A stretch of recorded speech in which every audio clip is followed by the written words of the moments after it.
नमस्कार, मी प्रियंका चंदाले घेऊन आली आहे आज खास श्रावण स्त्री सका श्रावण हा एक लेख आहे. या लिहिला आहे डॉक्टर तारा भवाळकर यांनी. आषाढाच्या पावसाचे धारा नृत्य आता मंदावलेले असते. श्रावणसरीचा ऊन पावसाचा खेळ सुरू झालेला असतो. महिना दीड महिना जोरदार झालेल्या पावसामुळे जलाशय तुडुंब भरलेली असतात. जमीन भाजलेली असते. पिकं बहरायला लागलेली असतात. ओला गारठा हवेमध्ये साचून राहतो आणि त्याच सुमारास श्रावण येतो. श्रावण महिन्यासाठी लागणाऱ्या गोष्टींची बरीचशी तयारी स्त्रिया आधीपासूनच करून ठेवायच्या. भाजण्या भाजून ठेवणं, नागरसोबाच्या चित्राचे कागद आणून ठेवणं, श्रावणी अमावस्येच्या दीपपूजनासाठी समया उजळणं, काही फराळांच्या वस्तूंची तयारी करून ठेवणं, श्रावणातल्या कहाण्यांची पुस्तकं शोधून ठेवणं अशी निरनिराळ्या प्रकारची पूर्वतयारी स्त्रिया करायच्या. श्रावणात मूलबाळ झोपेतून उठण्याआधी स्त्रिया उठून कामाला लागलेल्या असायच्या किंवा त्यांची कुठलीशी पूजा चालू असायची.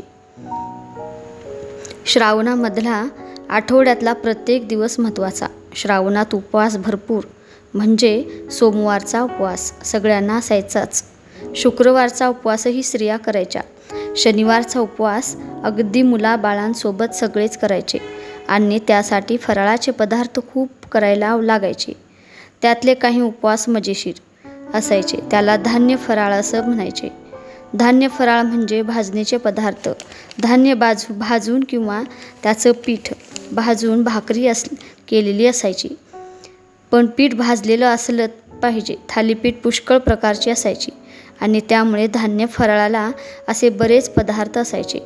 एरवीचे उपवास तर असायचेच, शिवाय श्रावणी सोमवार, शुक्रवार, शनिवार हे सगळ्यांच्या उपवासाचे दिवस आम्हीसुद्धा करायचो.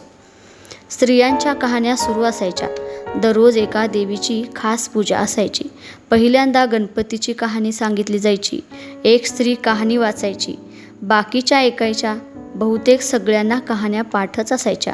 गणपतीच्या कहाणी सुरू व्हायची. निर्मळ मळे, उदकाचे तळे, बेलाचा वृक्ष, सुवर्णाची कमळे, विनायकाची देवळे रावळे अशी टप्प्याटप्प्याने छोटी छोटी वाक्ये, ज्याला ताल लयीचे घुंगरं बांधून भाषा पुढे चालावी अशा प्रकारच्या त्या कहाण्या असायच्या. छोटी छोटी वाक्ये आणि नेमकं वर्णन करणारी स्त्रियांच्या बोलण्याची शैली. मनाचा गणेश मनी वसावा. हा वसा कधी घ्यावा? श्रावण चौथीला घ्यावा, माही चौथीला पूर्ण करावा अशी ती कहाणी असायची. ती सगळी काही आता सांगत नाही, पण त्याचा शेवट अल्पदान महापुण्य असा. गणराज मनी द्यायचे, मनी पाविजे, मनोकामना पूर्ण करीजे हे साठा उत्तराची कहाणी. साठा उत्तराची सुफळ संपूर्ण असा असायचा आणि साठा उत्तरी सुफळ संपूर्ण हे वाक्य प्रत्येक कहाणीच्या शेवटी येतच. सोमवार झाला की मंगळवारी ब्राह्मण समाजातील त्या वर्षांची जी नवरी मुलगी असेल तिची मंगळागौर असायची. त्याच्या आधी सोमवारच्या दिवशी नववधू शंकराच्या देवळात जाऊन शिवामूठ वाहत असत. शिवामूठ म्हणजे काही ठरलेली धान्य असतात. तांदूळ, उडीद किंवा तीळ वगैरे हे शंकरापुढे व्हायचं आणि त्याच्यासाठी त्या म्हणायच्या, शिवा शिवा महादेवा, माझी शिवा मूठ ईश्वरा देवा, सासू सासऱ्या दिरा जावा, ननंदा भावा, भरतारा सगळ्यांना सुखी ठेव रे देवा, नावडती आहे ती आवडती कर रे देवा असं म्हणून ती शिवामूठ व्हायची. असं केल्याने काय होतं तर नावडती आवडती होते. शिवशंकर तिला प्रसन्न होईल असा तिला विश्वास असायचा. मंगळागौरीला तिच्या आरतीमध्येच वर्णन केल्याप्रमाणे नाना परीची पत्री, जाई जुई, अबोली, शेवंती, नाग, चाफा पूजेला आणायचं. आरती मंगळागौरी असत. मंगळागौरीमध्ये वर्णन केलं जातं. श्रावणात खूप प्रकारची पानं, फुलं फुललेली असतात. ती सगळी पूजेला आणतात. पत्री, फुले आणून मंगळागौरीची पूजा सजवली जाते. सत्यनारायणाच्या पूजेसारखा चौरंग मांडला जातो तसा या पूजेला मांडला जातो. त्याच्याच देवीची स्थापना केली जाते. तिची साग्रसंगीत पूजा होते. पुरोहित संकल्प सांगत असतात. मुली भोवताली बसलेल्या असतात. मुली म्हणजे लग्न होऊन 5 वर्ष पूर्ण न झालेल्या नव्या नवऱ्या. थटून थटून येतात, नटून थटून येतात.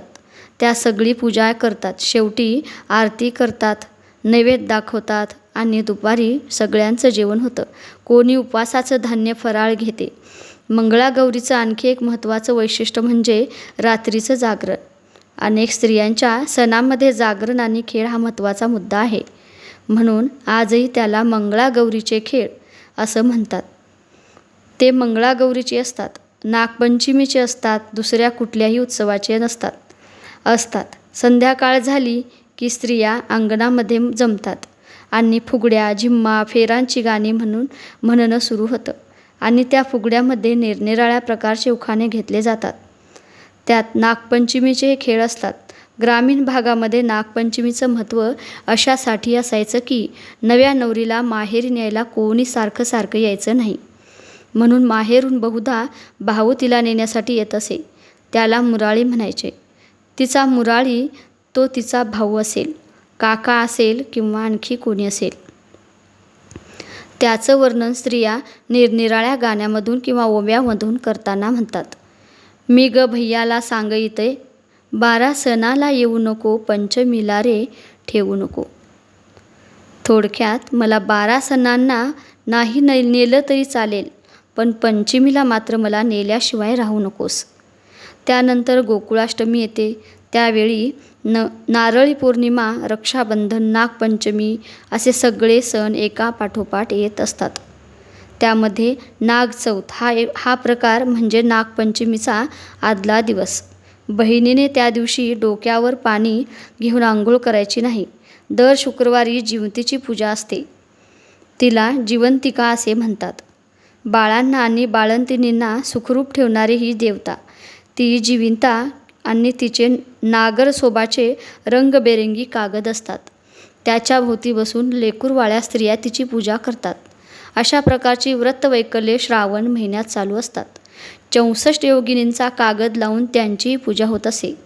अखेर नागपंचमी यायची. आली आली ग पंचमी, आली आली ग पंचमी, भाऊ आला ग पंचमी, भाऊ आला ग मुराळी, बंधू आला ग मुराळी. स्त्रिया या दिवशी वारुळाला जायला निघतात. कारण वारुळामध्ये नाग असतो. त्याच्या घराची म्हणजे वारुळाची पूजा करायची. त्यामुळे ती गाणी असायची. चल ग सये वारुळाला, नागोबाला पूजायला, पृथ्वी झेली नागराज, त्याची पूजा चाले आज. तेव्हा जणू काही तो पृथ्वीला झेलणारा नागराज आहे. कारण शेषाच्या फण्यावर पृथ्वी उभी आहे असा समज आहे. निरनिराळ्या फुगड्या, झिम्मा, गाणी यांनी अंगण दणाणून जाते. आजही त्यात नाव घेणं हा एक छान कार्यक्रम असायचा. म्हणजे नवऱ्याला नावाने हाक मारायची नाही. पूर्वी असा समज होता की आपल्या प्रिय माणसाला त्याच्या पाळण्यातल्या नावाने हाक मारली की त्याचं आयुष्य कमी होतं. त्यामुळे नवऱ्याला त्याची बायको त्याच्या नावाने हाक मारत नसे. म्हणून विशेष प्रसंगी उखाणा घेऊन त्यात नवऱ्याचं नाव गुंफून त्या ते घ्यायच्या. शिक्षण घेतल्यानंतर काही जणी मजेशीर उखाणे घ्यायला लागल्या. नमुना म्हणून सांगते. खुंटन मिरची नावाचा खेळ असायचा. म्हणजे बायकांनी गोलाकार उभं राहायचं आणि त्यामध्ये एका नव्या नवरीला घेऊन प्रश्न विचारायचे. खुंटन मिरची जाशील जैशी, खुंटन मिरची जाशील कैशी. तिथून सुटण्यासाठी तिने उखाणा घ्यायचा. मग एखादी मुलगी छोटासा उखाणा घ्यायची. द्राक्षाच्या वेलाला त्रिकोणी पान, पंचमीच्या सणाला अमक्या तमक्याचं नाव घेऊन राखते सर्वांचा मान. बायकांना थोडं इंग्रजी यायला लागलं. त्यावेळी त्या आपलं इंग्रजी ज्ञान पाजळत म्हणायला लागल्या. इंग्रजीमध्ये चंद्राला म्हणतात मून, अमक्या तमक्याचं नाव घेते अमक्या तमक्यांची सून. तर खेड्यातली बाई लांबलचक उखाणा घ्यायची. ज्यामध्ये नवऱ्याचं नाव नेमकं कुठे आलं ते कळू नये. त्यातला एक नमुना. आजगरात माझघर, माझघरात स्वयंपाकघर, स्वयंपाकघरात चूल, चुलीवर तवा, तव्यात परात, परातीत भात, भातावर तूप, तुपासारखं रूप, रूपासारखा चिरेबंदी वाडा. उठा उठा राव, उठा उठा राव, पंचमी आली, काम सोडा आणि आधी मला माहेर धाडा. किंवा काही बायकांच्या उखाण्यात रखुमाई म्हणते, विठ्ठल देवा काम सोडा आणि आधी मला माहेरी धाडा.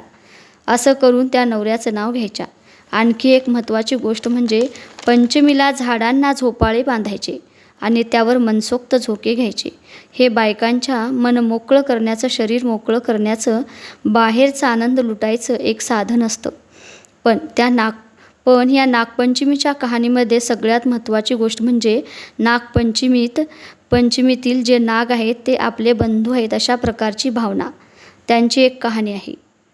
एक तरुणी होती. एक दिवस तिचे वडील शेत नांगरायला लागले. नांगरता तिथल्या वारुळाला नांगराचा धक्का लागून त्यामधली नागाची पिल्लं मारली